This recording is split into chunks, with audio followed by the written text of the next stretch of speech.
Hey there and welcome back to XCOM 2. My name is Pete and today we complete another episode of our Legend Ironman walkthrough of XCOM 2 War of the Chosen. Last time we left off after going up against the Assassin in our final Avenger defense mission of the game, and today we're going to take the fight to the Assassin. In fact, we are doing so immediately. She was the first Chosen to be revealed to us in this series and will be the last one that we now take out. So let's get to it and prepare for the third and final Chosen Stronghold assault of the series. And for that reason we will also skip the next rumor here and instead go for the Assassin Stronghold right away. 14 enemies will initially await us, but nothing too scary among them, which is why the plan for this one is to hopefully become a complete and utter annihilation. We are once again going to bring some of our best for this one, while still making sure that those who defended the Avenger last time around will get some rest. The only returning characters from last episode are Reaper, Sleeper and Grenadier Typhoon. Everyone else is well rested and very capable. Again, I kind of wanted to challenge myself a bit with this one. Let's see just how quickly we can clear out the stronghold.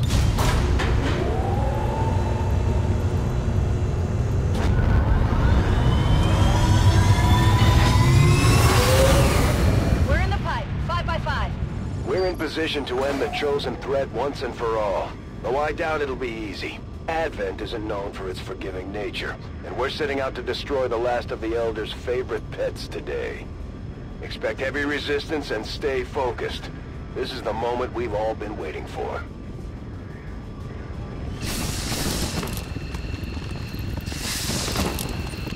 Not our first time in one of these facilities, so we have to assume the Chosen know we're here. That didn't stop us before, and it won't stop us today. You know what to do. Locking on to the Chosen's energy signature. Uploading the coordinates now. Understood. Move out. Take pride, XCOM. Pride that you have come further than any of your kind.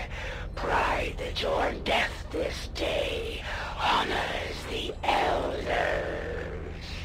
So here we are then. We've done it twice before, so I don't think I need to explain too much. From our starting position we have two exits, one to the northeast and one to the southwest. Let's see if there are enemies behind either one of those. If there are, Schwaminian's scanning protocol here should detect them. And indeed we have, or at least detect, two enemies in the room to our right. With 13 hit points and 1 point of armor, this might be the chrysalids that were promised to us. Let's send over Typhoon to find out. I'm trusting you here.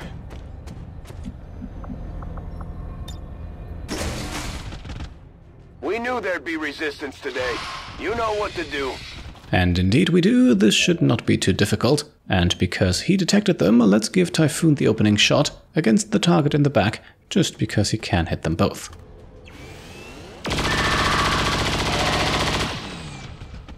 Specialist Schwaminian can then use his second action point to finish off that chrysalid. Big deal. And with the hair trigger conveniently activating, he might as well take another shot at the other one. Deflection. And finally, for the kill, we go to his bondmate Twitchy, just because she can technically still achieve a promotion. And there we go, 2 enemies down, 12 more to go, at least in this first stage of the mission. The room that the chrysalids were in here also does not seem to have any further exits, so let's move our squad over to the other door in the room that we started in, although we are not going to open it just yet. I am on my heels. Down the hallway we then already hear what is most likely the heavy mech that was promised to us. Nonetheless, whatever accompanies it remains behind the door. I had hoped you would never find this place, XCOM. You have forced my hand. I can afford to give you no quarter. And well, I suppose that feeling is mutual. So let's crack open the door here and take a peek in the room behind it. This seems to be a hangar of sorts. For now, no enemies in sight, but that changes as we move our Reaper up a bit. An alien scouting party. You will never hide from me. And indeed, it was the heavy mech accompanied by 3 Advent soldiers, for now pretty far away still, which gives us plenty of room to safely move up with the rest of our squad. I know where you are. Eventually though, all moves are exhausted and our turn comes to an end. On Overwatch. Once again then, we don't see much, but our enemies also do not appear to come closer. You might be able to hear the mech moving in the background again. Seems to me though like we are running no risk of getting detected here.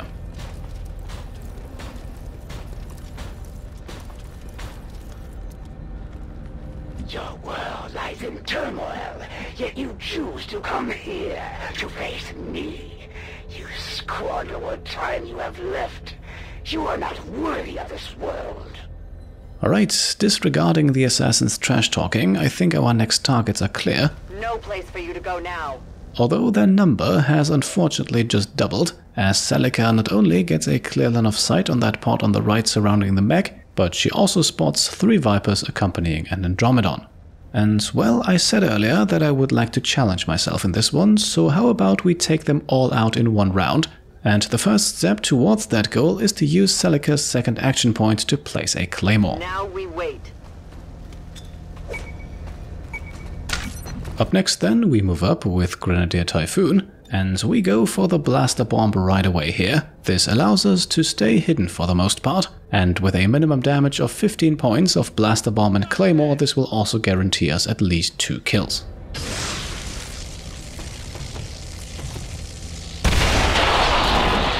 I have sight beyond vision. Right, so unfortunately we lost out on some loot here, but we did kill all 3 Advent soldiers. The mech meanwhile has used the destroyed section of wall to move behind us, albeit only with 3 hit points. And because that I think is very much manageable, let us now focus on that other group of 4 enemies. And let's open things up against them with Twitchy and the Shredstorm cannon. Loose cannon!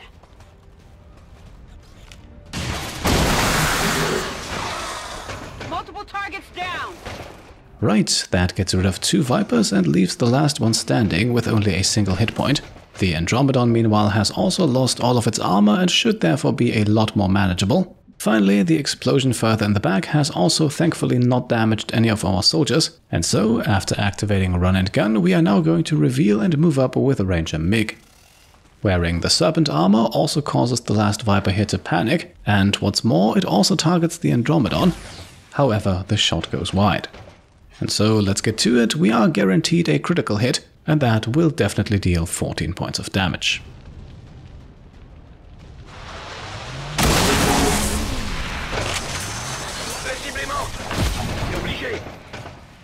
And so the Andromedon's shell awakens, which brings us to our sharpshooter, Pale Rider Hancock. Using the Icarus armor, he can now get himself into a flanking position against the Viper, and from there we will now use Lightning Hands to take it out.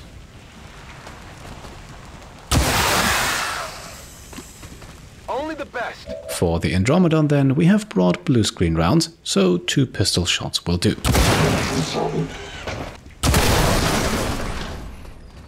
Not too shabby. Not too shabby indeed, that's both enemy groups eliminated, at least almost. We do, after all, still have the mech over here. However, what we also have is a guaranteed hit with Schwaminian. Okay, so I got one. And once again, the head trigger activates as the cherry on top of 8 enemies taken out in one round. And that leaves us now with only 4 more who are most likely protecting the Ascension Chamber, so we should be relatively free to move for the rest of the mission. I had counseled the elders to show patience with your race, yet here you now stand. My brothers were correct. You are unworthy of existence. So, as you can see then, there are essentially 2 pathways that we can take. The Ascension Chamber is most likely somewhere northeast of our position, and we could either go through the room that previously housed the mech or the one that the Andromedon came out of. For now, we take option A and open the door with Celica. Behind it we see more mechs, these however not in a combat-ready state, and leading off of that room, this does look like the Ascension Chamber to me.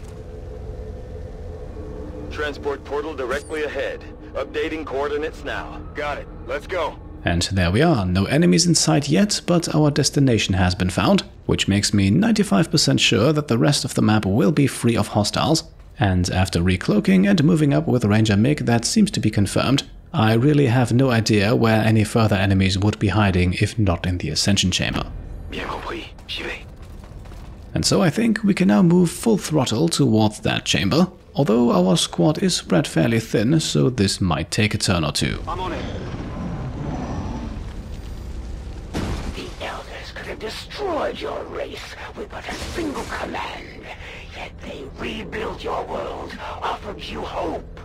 Your actions this day are an affront to their generosity. The assassin, meanwhile, has moved on to the negotiation stage, and indeed, her end is fast approaching. To obey. There's an alien patrol nearby. You can never escape my sight. And there we are, the final 4 enemies before the Ascension Gate, a Berserker and another Advent trio. Unfortunately, we cannot engage them just yet, but I also don't believe that they will ever go further than beyond this room, so we are safe to move up without spending actions on Overwatch. Overwatch! I will always find you. And here we go, the group starts to move and will come a bit closer, however far from close enough to actually spot us. Would it be so hard to trust the Elders? To believe for an instant that they fight for more than just a single world? That humanity is not the center of this universe, but just a small part of a greater whole? So then, undeterred by the assassin's final pleas, let's move into position. We are not actually going to strike on this turn, but much rather move into overwatching positions. If the aliens continue to move along their current path, then this should work out just fine. Watching comes naturally. Scanning.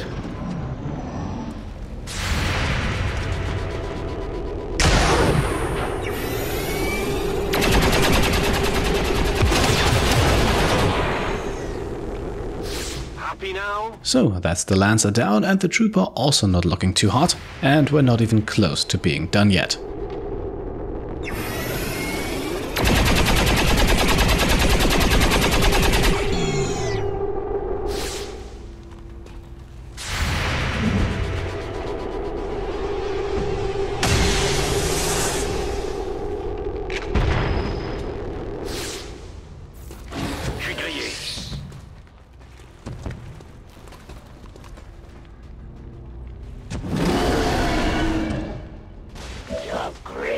Minds struggle to grasp mere slivers of the Elders' knowledge.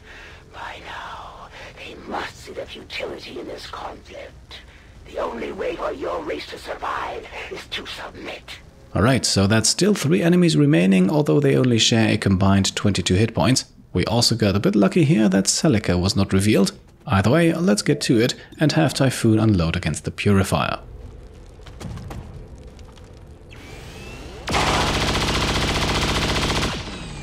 And because the only thing better than 1 Grenadier is 2 Grenadiers, Twitchy can now go in for the kill.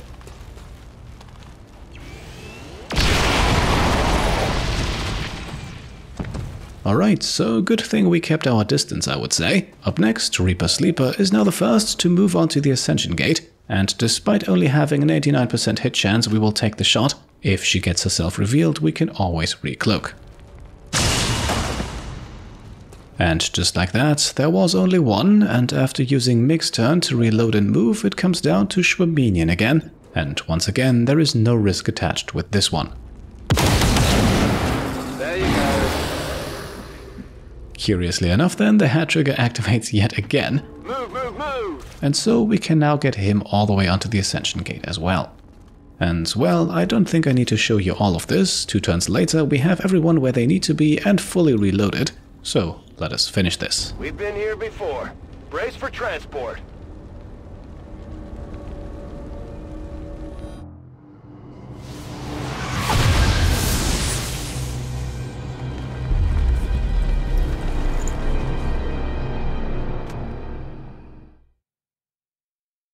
People, you know what's coming next.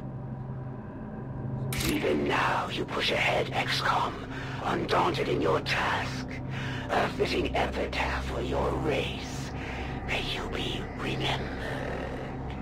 Alright then, we find ourselves in a Chosen's Ascension Chamber for the 3rd time in this series. At this point, we also no longer know what kind of enemies and how many of them are waiting for us.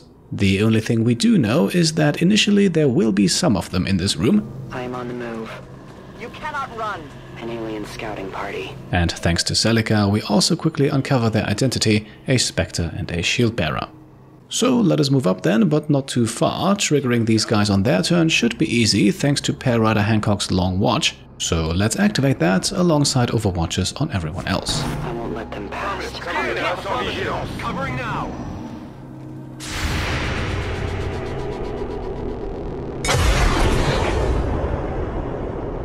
That armor's tough! I know where you are.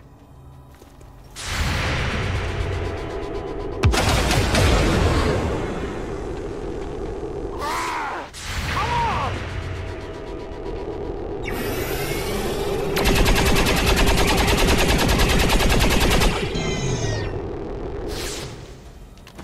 Get it together!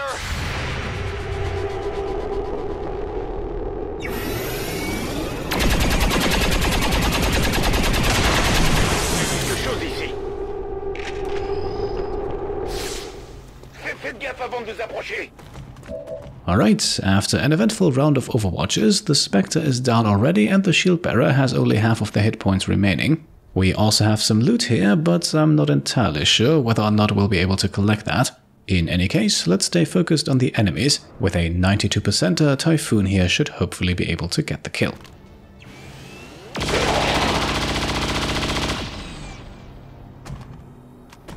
It's dead! It has to be dead!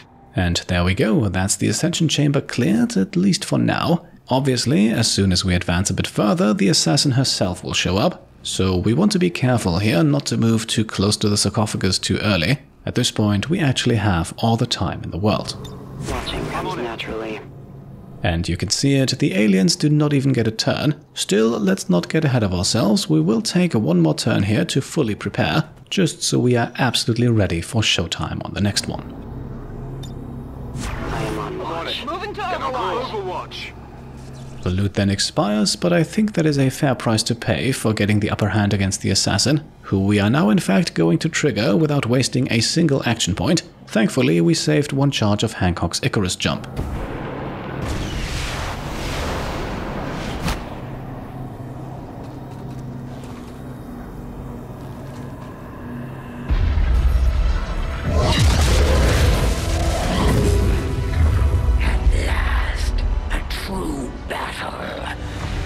Done well, XCOM. Know that you have earned a good death.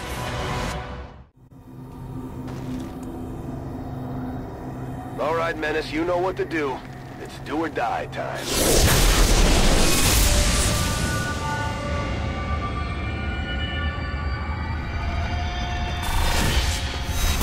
So, here's the Assassin again. We already fought her last time, so this should be familiar. And we will bank most of our success on Celica's banish ability anyway. This here then also what makes the Assassin perhaps a bit trickier to fight than the Warlock or the Hunter. We know that she's here, but she has vanished again, so we have no idea where exactly. Thankfully though, Schwaminian's scanning protocol has another charge left on it, and this should hopefully reveal her.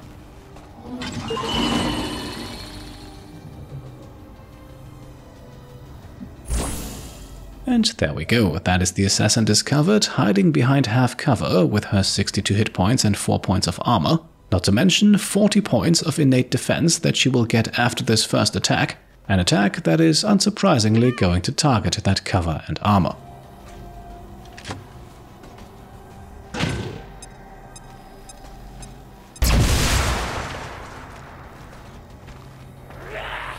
There is no honor in this.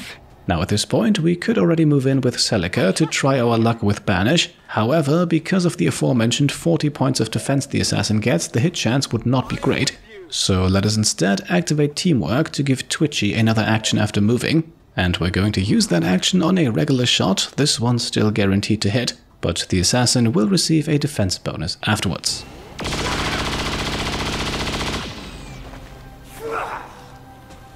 That will not be enough to stop me. So here we are then, low profile activates and with that a plus 20 defense increase. However, we have also just applied holo targeting to at least somewhat counter that, now resulting in a 73% hit chance with Banish, although with just a bit of luck we also only need to hit 3 of our 7 shots, and that's not to mention any potential insta-kills because of the repeater attached.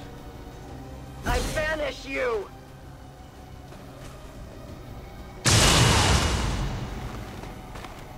Proving your worth to your new master. Your mistake could prove costly. You are weak, and you will fail. You will face me, Reaper. I will not allow you to hide.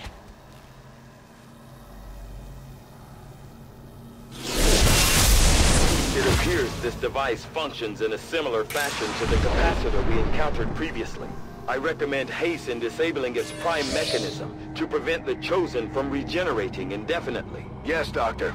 Let's blow it to hell. Right, you may have spotted it too there, Celica's ammo count actually giving away that we would be getting the kill. Either way, the assassin is now at least temporarily dead, and our next objective is destroying her sarcophagus.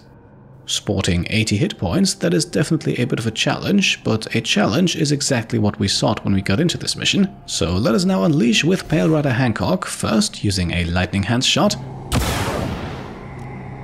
Then we are going to activate Fanfire to fire 3 times at the sarcophagus. Too fast for you? And finally we can take a Deadeye shot for at least 13 additional points of damage.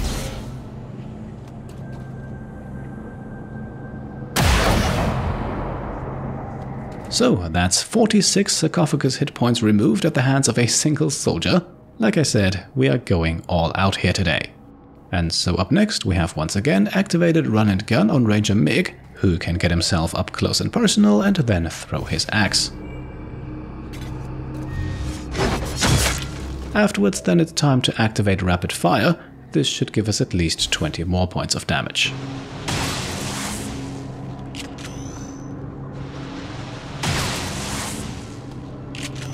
And with only 6 hit points remaining, our last shot goes to Typhoon, which means we have now taken out Assassin and Sarcophagus in a single turn.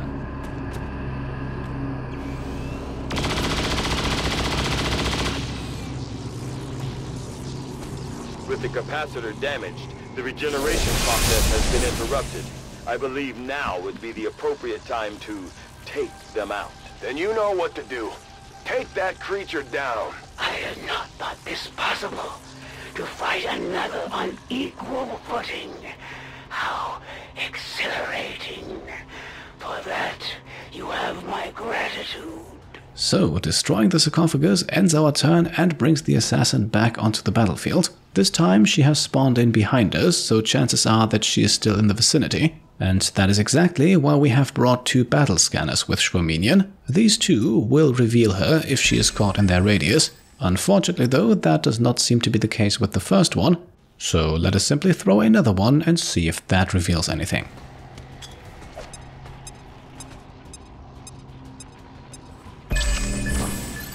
And indeed, there we are. With only a third of her hit points remaining, because we destroyed the sarcophagus so early, the assassin is back, albeit very vulnerable. Time to get Reaper Sleeper recloaked and moving up. This time we are not taking any chances and go for the explosive approach. The trap is set. And that brings us now to Twitchy, who doesn't even need to move to launch her grenade. Throwing grenade! So let's get the fireworks going.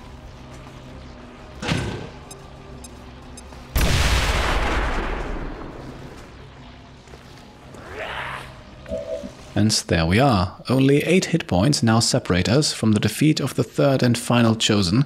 Hunter and Warlock we both killed in melee combat. That is unfortunately not possible with the Assassin. So let's do the next best thing and give the kill to our Reaper. We have nothing to fear. With Typhoon activating Teamwork, Celica receives another action. And let's see what she's made from. 91% to hit, possibly the most important shot of her career.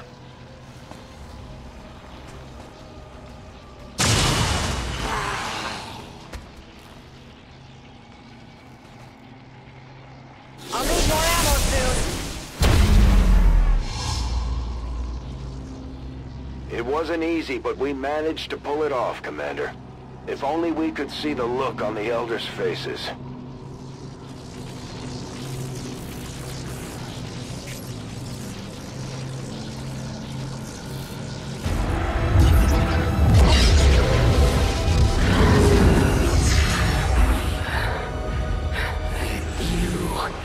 fought well, XCOM. May you reclaim this world for your own.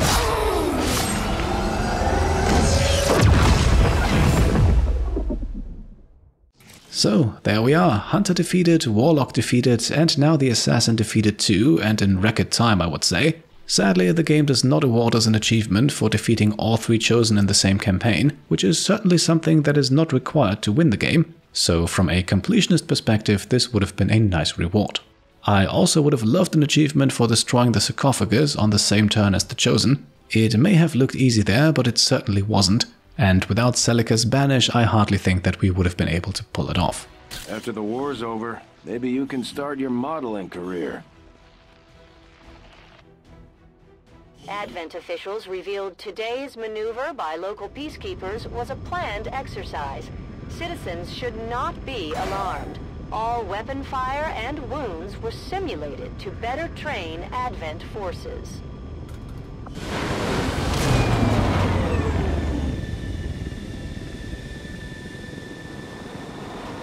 We did it, Commander. That's the last we've heard from that Chosen. I don't know about peace, but at least it'll be quiet for a while. So, a few soldiers tired, Typhoon unfortunately also shaken, but with all Chosen defeated I also think that he has earned some rest. And just like we did with the Hunter, we now earn 2 unique weapons from defeating the Assassin. Her katana, prominently displayed throughout this campaign, her shotgun meanwhile not so much, however both of them are very powerful. Efficiently executed and no casualties. You can lead the Reapers any day, Commander. Well done. And there we are, one step closer to full completion. Thankfully Typhoon has also not picked up a negative trait it seems. And so, with the Assassin defeated and the rest of the game perhaps made a bit easier as a result, I think we have reached a good point to make the cut. As always, I hope you enjoyed the episode, and if you did, then I would be very happy if you could leave a thumbs up. And if you like what I'm doing and want to support me and my channel further, then you can of course go ahead and subscribe to stay up to date, grab some merch over on shop.petecomplete.com, or check out and maybe even pledge to the Pete Complete Patreon.